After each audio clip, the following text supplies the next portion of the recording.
Heroes, it is 1:01 p.m. plus one, plus one, plus one. Great morning. First time I've gone deep in a very long time. Created a philosopher's note on Phil Stutz's new book, Lessons for Living. We're going to see if we can ship that out today. And I am here with one of my favorite people on the planet. I consider James Pawelski to be one of the wisest, most humble, heroic expressions of all the ideas that we talk about. And James, I'll give you a longer intro in a moment, but I already got tears in my eyes, man. I'm just so happy to be here with you today. And when I think of you and feel into your presence, you embody that which I aspire to embody. And I'm just excited to be here with you and share more about your story. It's a delight and an honor, Brian, to be here. And normally when we have our fantastic conversations, it's just you and me. So I'm really looking forward to be joined by such a great group of heroes. I'm grinning ear to ear, just looking at all the heroes coming in, and wish we could have a one-on-one with each one of you. But I'm really looking forward to the next hour. So we really are soul brothers, because that's how I tend to start these chats. So I usually like to just say hi. So let me do that real quick. Coach Lanny, great to see you. Dave, great to see you. Thanks for the text. Just saw it. Anthony, Aki, Lily, Megan, Ben, Alex, Maddie, Matthew, Kira, Barnabas, great to see you, bud. Ryan, we're now in Brazil, Portuguese, and Romanian. So I'm excited about all the process you've been working on and all the momentum there. Roy, great to see you. Sarah, Jay, Valerio, Kate, Stephanie, Mike, and Robin on screen one. Wonderful to see you all. James Pawelski, if you've been following along even remotely closely, you know that James is the author of one of my all-time favorite books, Happy Together, which he wrote with, and usually when we're hanging out, James, it's with Susie. So we've had some one-on-one chats. We've had many more where it's me, you, and your wonderful bride, Susie. The two of them wrote Happy Together using the science of positive psychology to build love that lasts. This is literally one of my top 3 all-time books. If we look at energy, work, and love, I put the tools in the #1 slot for energy. I put deep work in the #1 slot for work, and I unequivocally put Happy Together in the #1 slot for love. It's a phenomenal book integrating ancient wisdom and modern science. James is the embodiment of the integration of ancient wisdom and modern science, part philosopher, part positive psychologist, a professor of practice at the University of Pennsylvania. If there's a cooler idea or title than that, I don't know what it would be. He runs the Masters of Applied Positive Psychology program with Martin Seligman and their colleagues at the University of Pennsylvania. James is actually the guy that led to my tattoo, 51-20-51, a question that he asked Marty forever ago that we'll talk about today. But again, absolutely love James and his work, and thrilled to be here with him today to learn more about your hero's story, James. But we had talked about you kind of grounding us and connecting us to our best, most heroic selves. I would love to follow your guidance as we all connect to our best selves and get ready to have a wonderful conversation. Awesome. Thank you, Brian. Susie says hello, by the way, so she's joining us in spirit as well. Well, I would just like to invite us to begin with a moment of connecting with ourselves and with each other. So if you're comfortable, you can just let all the air out of your lungs. Take a deep breath in and continue to breathe deeply at a pace that feels right for you, and closing the eyes if you would like to. Embodying your heroic self, inviting the inner daimon to join this meeting. I'm just so grateful that we get to connect. We come from all around the world, and this medium, this technology allows us to join together.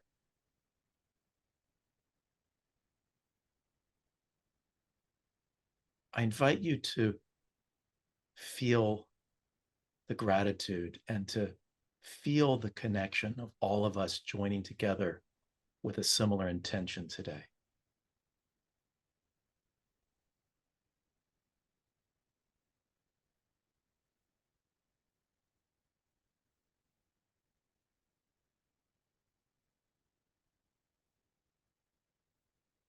I invite you to open your mind and your heart for something that you need to hear today. And if there are things that don't connect or don't make sense, totally fine. Hunt the good stuff. What's one thing that you'll be able to take with you and apply to your life in your heroic journey?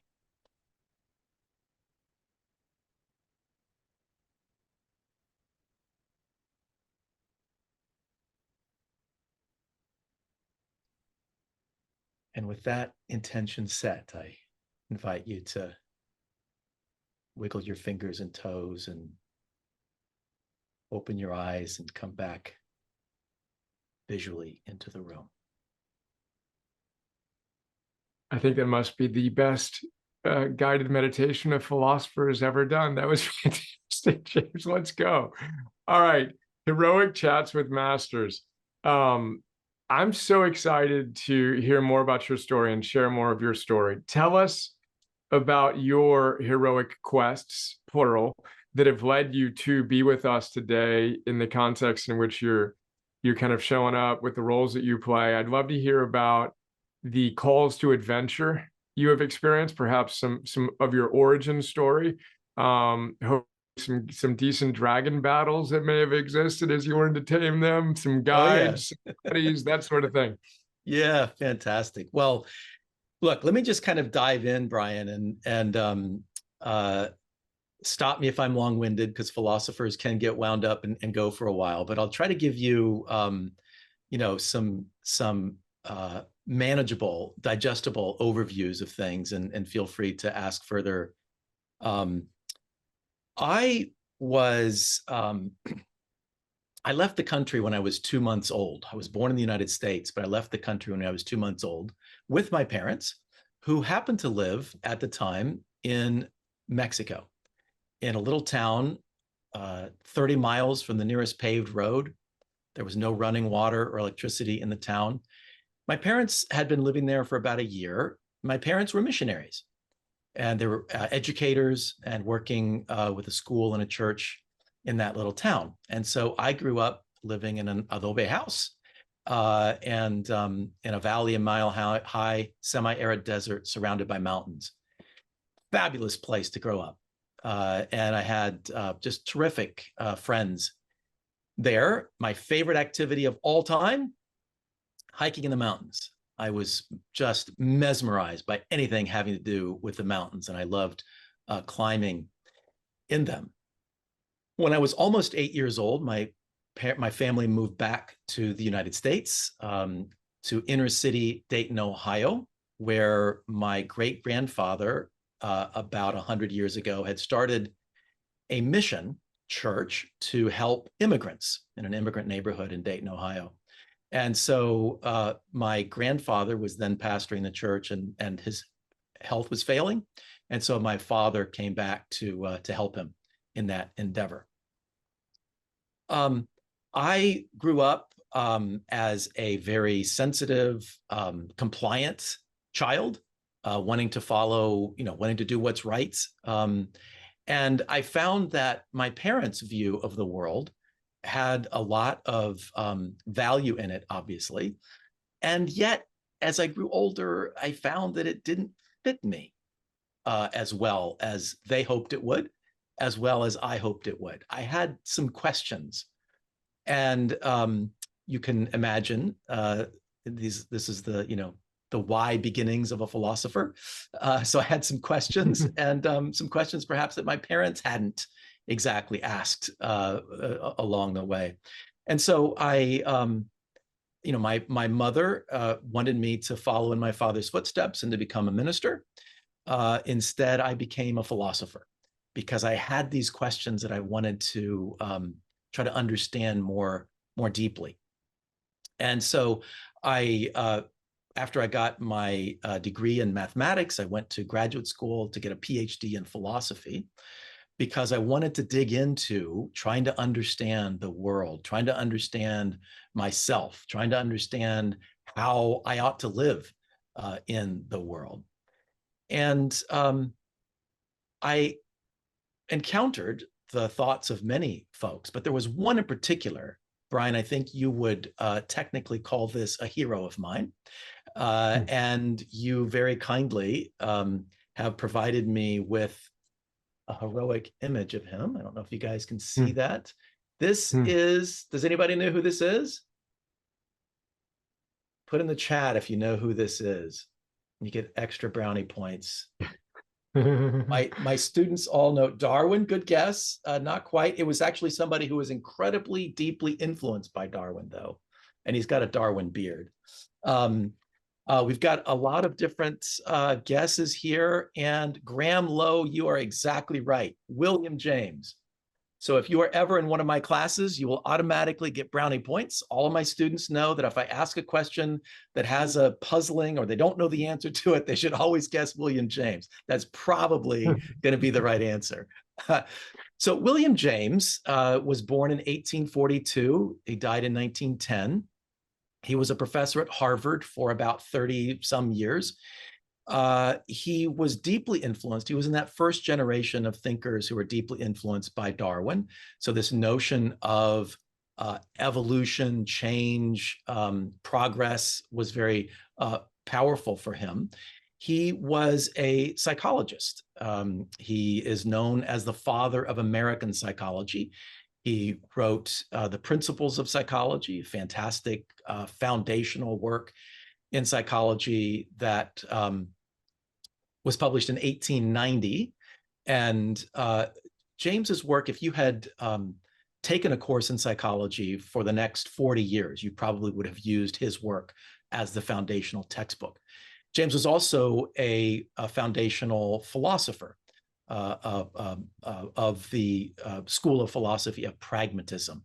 So he was very interested in human problems. He was not the kind of philosopher who had his head in the clouds and was only interested in philosophical puzzles. He was interested in human issues. What is it like? What is it like to be a human being, and how can we live our lives better? And I was initially really taken with William James's work, in part because he wrote a book called The Varieties of Religious Experience.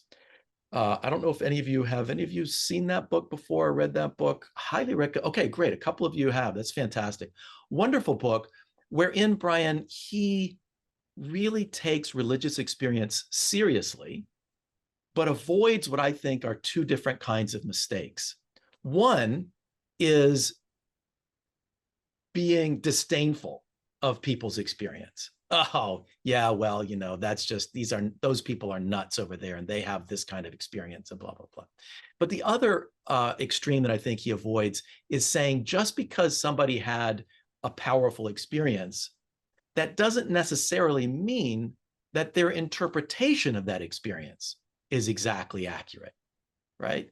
And so there's that middle ground of respecting the experience that people have and trying to understand the experience of across different kinds of religious traditions around the world, and trying to understand what that says about human beings. So for me, that was really wonderful because it meant I didn't have to reject out of hand what I had grown up, my parents' experiences in the world and so forth, nor did I have to berate myself for not feeling like I fit in exactly the way my parents saw the world. So it gave me place to be myself. It also gave me a place, so there was a sense of awareness, of taking in and valuing other people's experience. William James also wrote a book called The Will to Believe. was actually the title essay of a book. And in there, he talks about the importance of having the right to believe things that are in our best interest, even if science hasn't yet determined, decided the question. Now, this isn't about fantasy or making things up, but it's about putting our lives on the line in ways, what he calls our passional nature, our will, our emotions, may actually go in front of the intellect if science, the intellect, has not yet been able to adjudicate the question. So I was puzzled and interested in how the same guy could write this book about religious experience and really being open to connecting to the divine or to spirituality. But on the other hand, he was really into stepping up as a human being and living into our best lives. So he was into this awareness and also agency at the same time. So he's the guy I wrote my dissertation on, eventually wrote a book about him. Some of my favorite quotations that I think will resonate with all of you. The great thing in all education, he wrote, the great thing in all education is to make our nervous system our ally instead of our enemy. I think that's a pretty good encapsulation for so much of what you all do as heroes here, right? And making our nervous system our ally instead of our enemy. Also, he, another favorite quotation, my experience is what I agree to attend to. My experience is what I agree to attend to. There's so much going on in the world, so much going on in their own lives, so much going on in the location in which you physically are finding yourself right now. And you are attending to what I'm saying. You are attending to the communal connection that we have here. And that's what your experience is. And so the focus on attention is so important. I'll just share one other quotation from him, because I think this is so important, and I think it's so heroic. The faculty of voluntarily bringing back a wandering attention over and over again is the very root of judgment, character, and will. An education which should improve this faculty would be the education par excellence. So I think, Brian, a heroic education is an education par excellence, because one of the things that you all emphasize and focus on is our ability to manage our awareness, our ability to make choices with how we direct our attention, and then to bring our attention back over and over again to what we really want to focus on. So let me just pause right there, Brian, before I get into positive psychology. How am I doing? How are we doing with this exploration? Goosebumps. Continue, please. Okay. All right. Fantastic. I'm sitting here reveling in your articulateness, your humility, your deference, your incredible ability to frame up your life experience so beautifully. So please continue. Well, thank you, Brian. I really appreciate that. I paused because, philosophers are those kinds of people who we may not be always entirely sure that other people exist. I'm pretty sure that I do exist, but I'm not entirely sure that other people exist. And so if there's too much silence, I wonder whether we've had like an existential glitch or something. And, I've just kind of popped into another dimension. So thank you for that reassurance. I love it. I'm noticing rapt attention among all of us here today. So seriously, unbelievably beautiful. Exactly what I was hoping for. Awesome. Thank you. And I'm excited for wherever you take us next. Awesome. Fantastic. Well, so William James was really had a huge impact on my life. And I then finished my PhD. I got a job. I got a tenure track job, which some of you who know academia know that it's A, very difficult to finish a dissertation, B, very difficult to get a job, C, very difficult to get a job that's a tenure track job. So I had made it, but I didn't feel like it. I was like, okay, I climbed the ladder. I'm at the top. Why am I not feeling wildly happy and enthusiastic? Right. Um, and so I began looking outside of academia for sources of wisdom, for sources of advice on how to live one's life and so forth. I'll just say one of the key sources that I found was the work of Tony Robbins. Anybody here familiar with Tony Robbins? Yeah. So this was back in 1998. I actually had some frequent flyer miles that were set to expire. And I'm like, well, what can I do with these? What trip can I take? And I'm like, well, let me go to one of his firewalk seminars. And so I did. I was not the first one to walk across the glowing hot coals. Those of you who aren't familiar with Tony Robbins, that's one of the signature events at his seminars. I wasn't the first one to walk across, just in case this wasn't really, true. Or maybe I had some kind of DNA modification that would make my feet roast when everybody else's were okay. But once about a third of the people had gone across the coals, I'm like, okay, this is probably something human beings can do. And so I walked across the coals. I was fine. I lived to tell the tale. And I went back to the college that I was teaching at that point, and I was all excited about this transformative experience. And some of my colleagues thought I had probably flipped my lid, maybe joined a cult, just unsure about what all this was, where all this was going. But what I decided was I couldn't keep teaching philosophy the same way I had been teaching it, because William James's work, and indeed the work of pragmatism in general, is about how to live one's life, not just how to think thoughts. So I was actually teaching a senior seminar on pragmatism. And one of my students wrote on her exam that she was pleased to be studying pragmatism because it was helping her to process her philosophical position and viewpoints, but she was also frustrated because she didn't know how to apply it. Well, I thought, what do you mean you don't know how to apply pragmatism? Pragmatism comes from the Greek word pragma, which means practice. Of course, you must know how to apply it. But the more I thought about it, of course, the more I realized she was exactly right. Pragmatism is a method. Just like the scientific method, you can know it intellectually. But when you get into the chemistry lab, for example, and start mixing chemicals, dangerous things can happen. So with pragmatism is a method of doing philosophy that takes human experience very seriously, that takes results very seriously. What are the outcomes of the beliefs that I hold, of the actions that I take? And it's very empirically oriented. So I thought, well, I'm going to have to change the way that I teach philosophy. And so I decided to develop a course that I taught called Applied Pragmatism. It was basically a philosophy class with a lab section.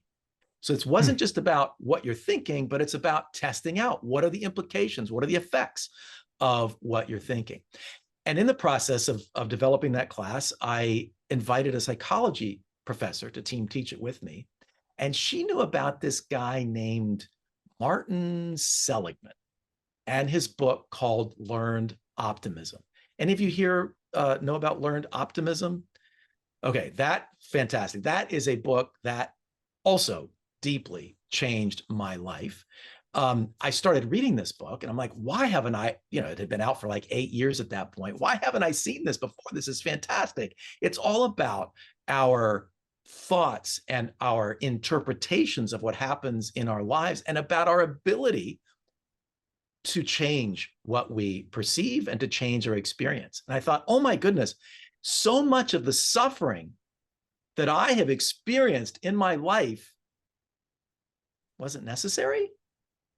Like, it's optional. I can think differently. I can have a different kind of life. This is fantastic. And so I found out that not only had Martin Seligman written this book, but there was also this brand new field of positive psychology that was being developed. I found out that the first public meeting on positive psychology was going to be happening. And so in the fall of 2000, I went down to Washington, D.C. for this meeting, heard Marty Seligman give his opening address. and was super excited by that. And at the end of his talk, he asked for anybody to ask questions. I raised my hand and asked a question. I'll just say this as an aside because I think it might be useful information, since we're being a little more open than we often are in this context, right? So I asked a question, and in the process of answering the question, I started by saying, look, I'm a philosopher. I'm not a psychologist. I'm a philosopher, but I'm intrigued with what you're doing. I'd love to be a part of it. And then I went on to ask my question. And in the process of that answer, Marty mentioned to me that he himself had studied philosophy as an undergraduate, and he'd be happy to talk with me about this later. So here's my little pause in the story. When I stood up to ask my question, I was mellifluous, articulate, clear, brilliant, stunning in my delivery of that question, I was sure. Now, it turns out, fast forward, I began working with Marty on some projects. And one of the things he said to me was, why don't we co-author my talk that I gave at that night that you were there? And you can write it up, and then we'll have this as a publication. So I thought, wow, this is great. I took notes. I'm not sure they were that good. How can I write down this draft of what the man said? But I remembered that they had a video camera going of his speech.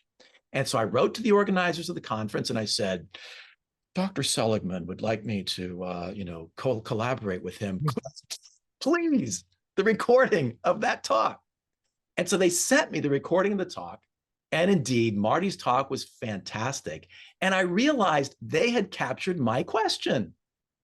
Fantastic. I get to savor my brilliance and how wonderful it was and how articulate and so on and so forth. And I'm watching that. And I basically, I stood up and I'm like, and I'm like, oh my goodness, I wasn't the mellifluous, articulate, brilliant, and in spite of that, he still answered my question and graciously met with me afterwards. I say that because the lesson is you don't have to have it all figured out. What you have to do is raise your hand. You got to stand up, get your butt out of the chair, and ask the question. And that has been a huge lesson to me in my life, because I tend to be one of those people. Whoa, wait a minute. Let me get everything all neatly, sorted out before I dive in. And that's not what actually got me where I am today. Can anybody else identify with that? You kind of like want to have everything. Yeah, I thought there were a lot of humans on this call, Brian. So this is a natural human tendency, and it's one that we can have fun challenging a little bit. And in any case, so I got to meet Marty and Chris Peterson, who's another leader in the field of positive psychology. We really connected. They invited me to sit in on their class on positive psychology. They were teaching at the University of Pennsylvania. At the time, I was teaching at a college about an hour away. And so anytime there was anything going on in Philly, I was there and connected with them. They also invited me to attend a conference that they were having the following week to develop the values and action classification of strengths and virtues. So I could not believe my good fortune. I just go to this meeting and then all of a sudden I'm being welcomed in. All of a sudden I'm being welcomed in. Isn't that like the best? As a human being, you find a community of people that you really value and respect. Hypothetically, they could be called anything, but let's just call them heroic. And there's this group of people that are aligned with who you are and what you're doing. And you come in and you're welcomed in. And you get to be yourself. And you have something to bring. You have something unique and precious, which is your own life, your own experience, your own strengths, your own vision, purpose for how you want to live your life. And you get to come in with other people who are also bringing their authentic selves to the community. And you get to grow and learn together. I mean, what could be better than that, right? Especially in our times. It's so easy today, for me at least, I suspect for you too, to get caught up in the headlines, in the various tragedies that are happening all around the world. And it's not great things are happening, right? So how do we, and those are not under our control. We can't control those things. So how do we live our lives in these kinds of times? It seems to me, I don't know how to live it better than to find a community of people who are like-minded, who are committed to doing something positive. And this doesn't mean, unfortunately, that we can snap our fingers and make the world perfect. But what it does mean is we can blow on our hands, as Goethe said. We can blow on our hands, get busy, do what you can do in your own environment, in your own world. Because A, that will be incredibly fulfilling for you. It's a whole lot better than sitting on your butt watching the news. But two, it will be incredibly important for the community as you bring your best self in community with other people who bring their best selves. And of course, it's best for the world because there is much to be done in our world today. So, Marty Seligman, I wound up, as I mentioned, getting involved in different projects. I wound up going to Vanderbilt University for a couple of years. I had been invited there to work on a project on character development for Vanderbilt. And a couple of years later, Marty Seligman gave me a call and he said, James, I'm going to start the Positive Psychology Center. And I'm going to create a Master of Applied Positive Psychology program. I'd like you to come to Penn, help me develop this program, and then direct and teach in it. And I'm like, okay, this kind of opportunity does not typically come around once in a lifetime, right? I am definitely going to take it. I'm going to jump on it.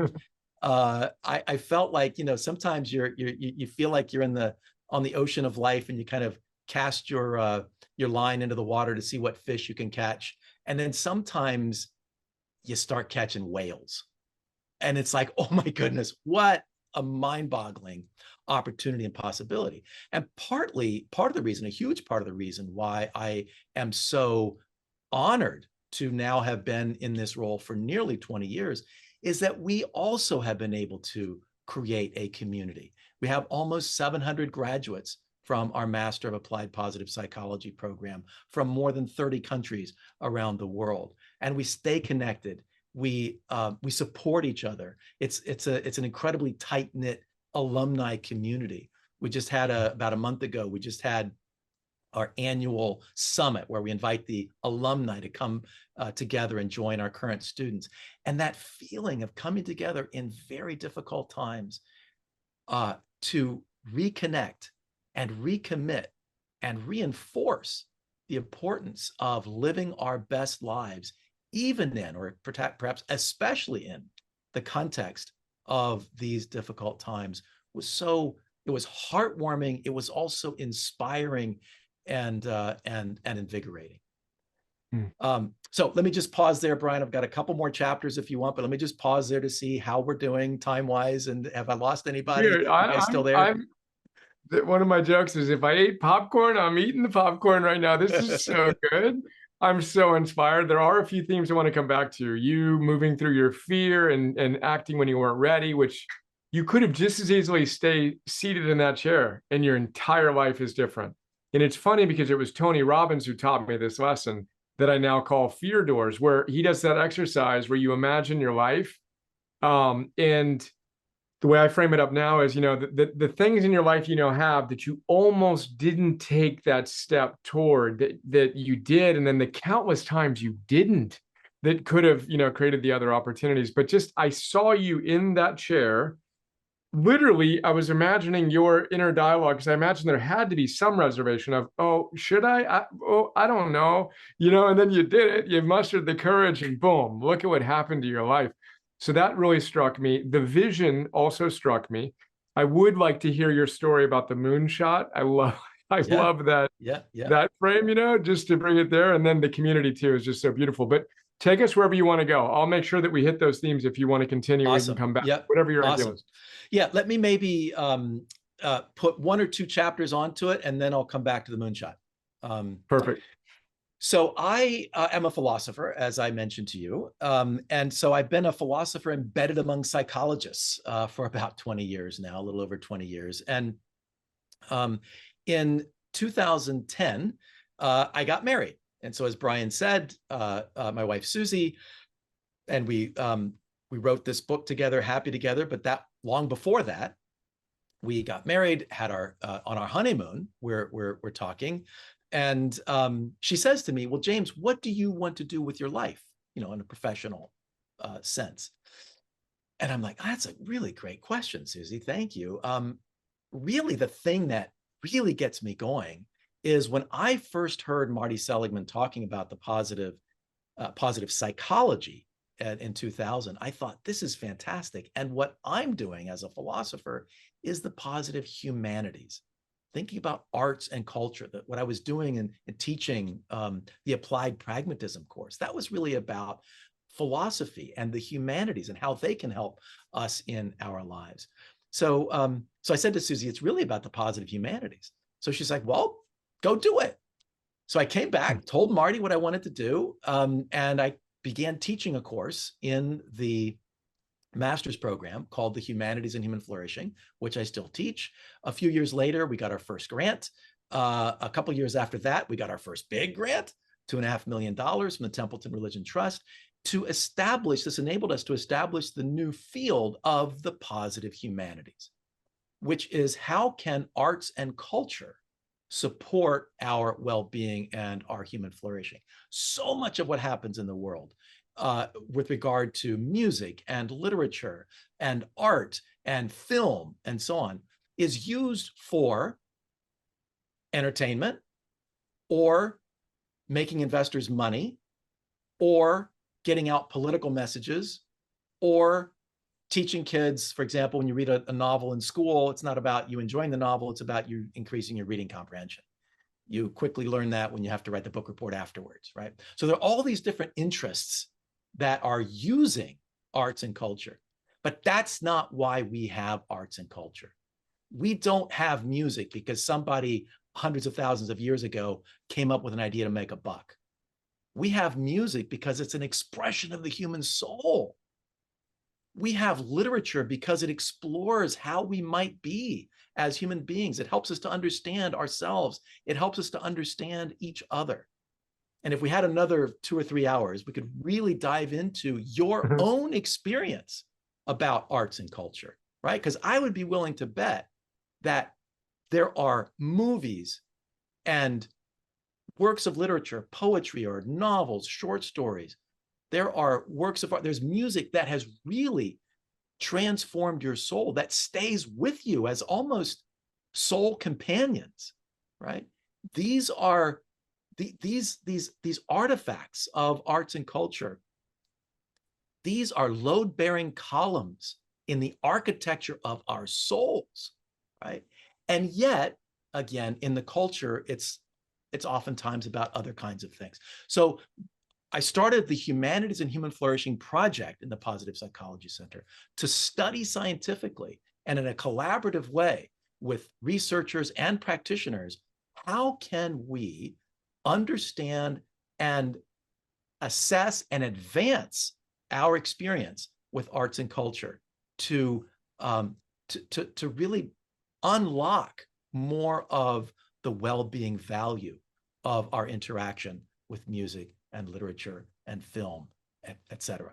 So that's what I'm doing. I'm 50% leading the Master of Applied Positive Psychology program, teaching and directing, and 50% doing research in this area. We now have the Oxford Handbook of the Positive Humanities that was published last year. We have a book series with Oxford University Press, with books in different disciplines: history and human flourishing, philosophy and human flourishing, music and human flourishing, for example. So we're trying to shift some of these perspectives within academia, but then also within our culture, so that we can unlock, again, we can understand and remember and reinforce the value of our arts and culture for well-being. So Brian, you and I have often talked that, we've spoken about that, if you had decided to go the academic route, professor of practice probably would have been a really nice, title for you. And if I had not gone the academic route, I would want to be doing what you're doing, which is really cool because we're bringing different pieces of the puzzle together. And of course, with everyone else who's on this call, and it's fun to kind of get a sense of what that other person is living and understanding that vicariously and collaboratively. So let me just now come back to the moonshot. And Brian, I don't know if you have anybody in this context, but usually in the master's program, when I'm in a class and it's about this time, I ask for a volunteer who will help to slow time down, because I think that would be really nice. We've got a lot more to say, but no, I'm just teasing. We'll respect the time. But so Brian wants me to tell you the story about the moonshot. And this was when one of the things that we did about 15 years ago is we started the International Positive Psychology Association to create a place where people could come together, researchers and practitioners from around the world who are interested in this field of positive psychology, interested in the science of what makes individuals and communities thrive. And so we started this association. Wisely or not, I volunteered to be the first executive director. It was a part-time position, voluntary position. It was an amazing opportunity, and has since then become way more than one person can do in a volunteer position. So I'm delighted that we now have a full-time executive director. So I'm not there anymore in that capacity, although I still serve on the board and serve as an advisor. But so we one of the first thing we wanted to do was to have a World Congress. And so we planned this thing. It was way more. Anybody here been involved in planning a conference? Okay, a couple of you. So you know what I'm talking. I thought you go to a conference, you got to register a couple of weeks beforehand, maybe a month or two beforehand. You go to the conference, and that's basically what a conference is. No. Conferences, World Congresses, you have to plan like years in advance, literally 2 years in advance. You're like looking around going, oh, in 2 years from now, this is what we're going to be doing. So it was a very long process. And, the first one, are people going to come? How is it going to work out? It was fantastic. People enjoyed it. It was clearly an idea whose time had come. We were meeting with the executive committee and then the board before the Congress started. And I said to them, all right, we've got the Congress is planned. We're good. Now what? Now what? The field needs to have something that can galvanize us, can move us forward, can help us come together and unlock our energies and in this kind of a way. And Marty thought about it for a while, and he came back and he said, I think I've got it. He said, I think the moonshot for the field of positive psychology ought to be that by the year 2051, 51% of the world's population would be flourishing. Wow, what a moonshot, right? Or maybe that's an earth shot in some kind of a way, or a human shot, because it's about saying, and there's a lot to do here, right? What does flourishing even mean? How can we understand, integrate ancient wisdom and modern science and creative practice as you do here at Heroic? How can we bring together groups of people? How can we understand what it means in different cultures?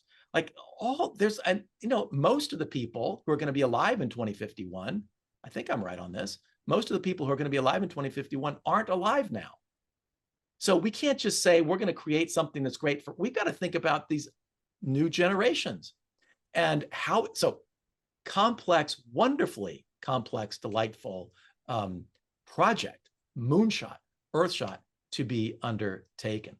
Now, one of the wonderful things, as I mentioned, about this community that we have within the Master of Applied Positive Psychology program, but even more broadly now within the International Positive Psychology Association.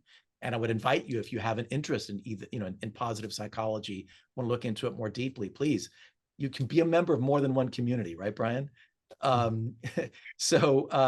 Yes, absolutely. So one of the graduates of our master's program introduced me to this guy named Brian Johnson. She had done some work with him. She had, taken, I think, some courses with him and really liked his stuff. And I'm like, well, I don't know. Is this, what? And in fact, I was part of an interview series that we were doing with Larry King at that time before Larry passed away. And they said, Brian can be one of our interviewees. And I'm like, well, tell me more about him. I want to learn. And that interview process was so energizing for me. Brian, we like hit it off from the get-go, right? And then I said to this alum, Donna Hemmert, I'm like, Brian is doing this 6-month coaching thing or something. There's like something starting up really soon here. What do you think? Is this something that I would like? It sounds interesting. What do you? She's like, oh my goodness. Yeah, I think you would really get a lot out of it. And so I jumped in, and goodness gracious, I got so much out of it.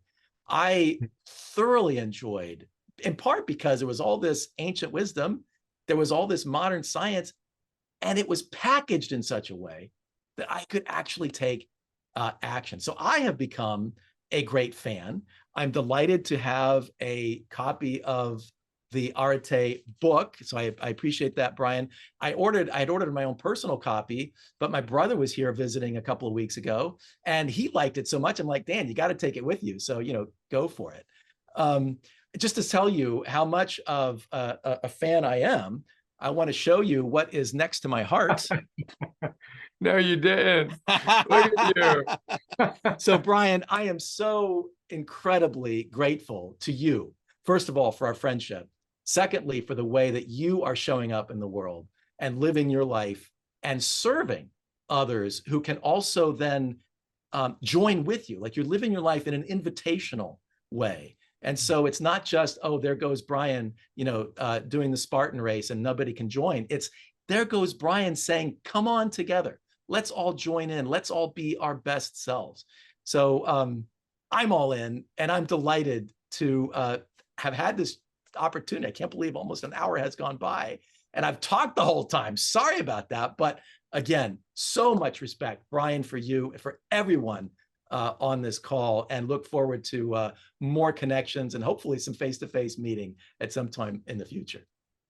My goodness, goosebumps, brother. I appreciate you. And apologizing at the end of that is, as I like to joke, like Santa apologizing for delivering too many presents. That was such a beautiful, beautiful story. There are so many aspects of it that I want to highlight again. So the hero goes on a quest and another quest and another quest. And those moments where I could feel you stepping forward into growth and answering the call to adventure, the way that you honored your guides / heroes, and they really are, from my vantage point, that integration of both qualities, and your expression of William James, Tony Robbins, and Martin Seligman. I've been reflecting more on it as I ask more friends, well, who are your favorite heroes? And I usually ask for two, and the individual is usually the exact blend of those two heroes. It's a fascinating thing. So to see you as that unbelievable embodiment of William James, the philosopher, Tony Robbins, the inspirational teacher, and Martin Seligman, the grounded, rigorous conservative scientist, like you truly are, if there was a way to mix those together and have you show up in your own beautifully idiosyncratic, iconoclastic, heroic way, it's a sacred expression of all the truths that you've been so passionate about studying for the last X decades. So just a wonderful thing to witness you in this context. And I appreciate you sharing stories that, as you said so articulately, you don't often go into the details of. So thank you for doing that. I love the fear doors. I loved your description of the vision. And I remember the first time, and you've heard me say this, but the first time I heard that moonshot goal and and you were humble and you didn't frame it up of your invitation to explore it, and I remember you saying that Marty originally kind of poo-pooed He about did. that. We're academics. He did. Then came back the next morning and said, I figured it out. And you said, you figured what out? The moonshot goal. That's But right. that, I mean, I think of you all day, every day. I mean, every time I look down at 51, 20, 51, I think of you. I think of you. I think of Marty. I think of all the hard work that you all have been doing. And then that commitment to playing, my and our roles humbly yet heroically well. So you're literally just imprinted on my body and your work and who you are. It just means so much to me. So again, I want to celebrate you for that and for all the things that led to that. And then your sacred honoring of the community, our community, your community, the importance of community is so beautiful. To find that integration of the wisdom and the community, which we talk a lot about. Those are the two ways to change one's life. The wisdom, like conversations like this, inside out. I got an idea, I can apply it pragmatically, etc. But then the community, simply being in community with you, with our beautiful human beings with us today. It's like something happens in that interaction. So those were really the most salient points for me, but more than anything, just deep gratitude and appreciation for you, the inspiration and the wisdom that you've given me, all the things that we haven't talked about and won't talk about in terms of how you've supported us behind the scenes. Just bless you. I love you. I appreciate you. And I can't wait to see you soon. We haven't even met in person yet. How is that possible? I feel like we have many, many times, but I can't wait for that. And we could talk for hours and hours. And that time does fly when you're having fun with friends. So thank you. Bless you. Day one, all in. Let's go. Brian, thank you. I appreciate the gift of those reflections back. And I'll just end, if I might, with a tribute to one more person that I didn't mention yet, another mentor, John Locke, who passed away a couple of weeks ago, and was a professor of more than 50 years, a philosophy professor at Vanderbilt University, incredibly important on my life's journey. I dedicated my William James book to him. And when I had a conversation with him, I was just a kid starting out. What did I know? He was this incredibly illustrious philosopher. And I was telling him, I'm doing these, it's applied pragmatism. Is this a thing? Or could it be a thing? Am I crazy? And he said to me, James, tell me all about it. I want to hear the full picture. And he listened. And I shared with him what I was doing, what I was hoping for, and so forth. And he was so incredibly supportive.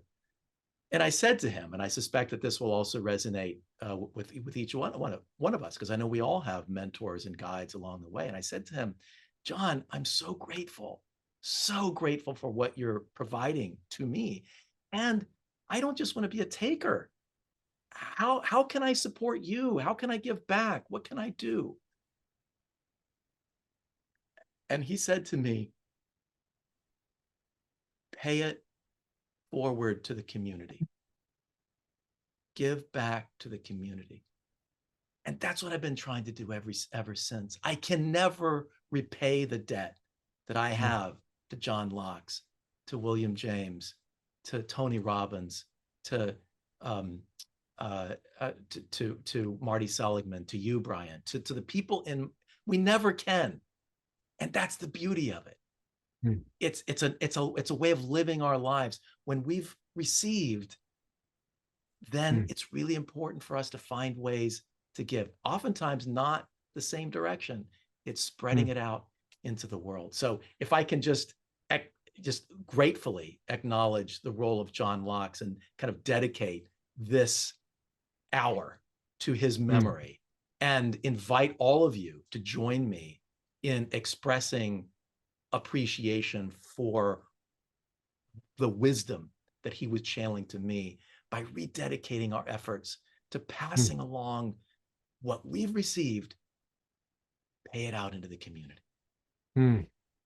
Beautiful. Amen. There is our bookended meditation with a practical application on the way out. James, bless you. I'm glad we're able to honor your professor.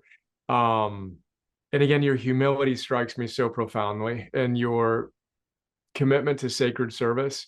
and I can feel the spirit, that Jesus is on my upper left, and that the spirit of my upbringing, he's there to remind me of my mom's admonition to me that God gave me gifts and I must give them to the world. To feel your arc, to go back to the very beginning of your origin story, and the sacred generosity of spirit that your parents embodied, being in that community, your great grandfather, and just who you are and how you are an expression of that faith in action.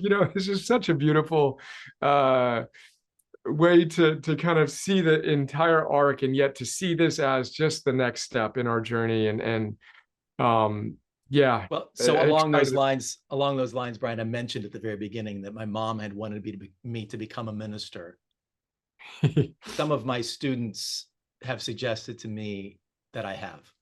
Goosebumps. Oh, you know what I wrote when I dropped out of law school? So I don't know if I've ever shared this with you, but the only thing, and I wish I kept this part of my journals. I'm in the middle of a maelstrom of stress and chaos and no idea what I wanted to do. Very, very dark period. None of these skills. And I wrote down to myself, I would be an evangelist if I only had a religion in which I believed, just that heartfelt desire to the ministry. Even John Mackey, who I'm looking at, one of two living heroes on my wall beside my wife and kids, he describes Whole Foods as his ministry, full stop. Of course, he's on to his next project now, but that was his 35-year, whatever it was, ministry. So this act of using the gifts we've been given, doing the hard work to cultivate the strength for two, such that we can show up as our heroic best in a world that needs us more than ever before.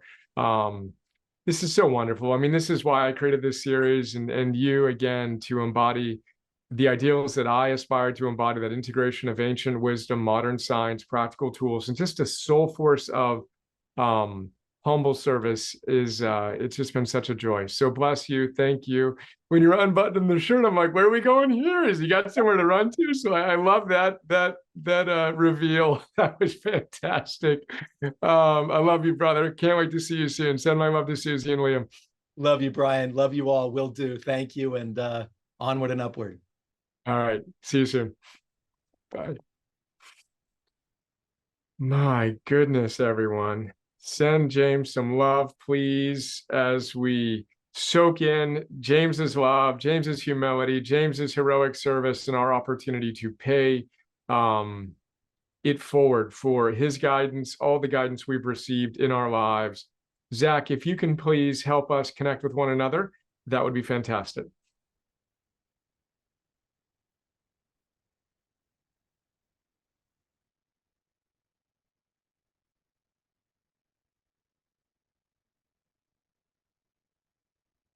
Are you good to go there, or you need help? I'll unmute you or ask you to unmute. You let me flex my tech skills here today. This is great. Good work. Cheers. We heading into breakout rooms, you said, yep. Yeah, let's do that. All righty. Rooms are now open. So the guidance that we like to give here is think of one idea. James let it out perfectly. James, we always bookend these with what's one idea that you got from our discussion today that you think could have the most positive impact in your life if you took it from theory to practice? If you can share that with those with whom you're connecting, perhaps share where you're from and your soul force score and all that good stuff, and enjoy the community that will be created in these smaller contexts. And with that, have a great rest of the day and a great weekend. I will see you all tomorrow, weekend edition from a chess tournament.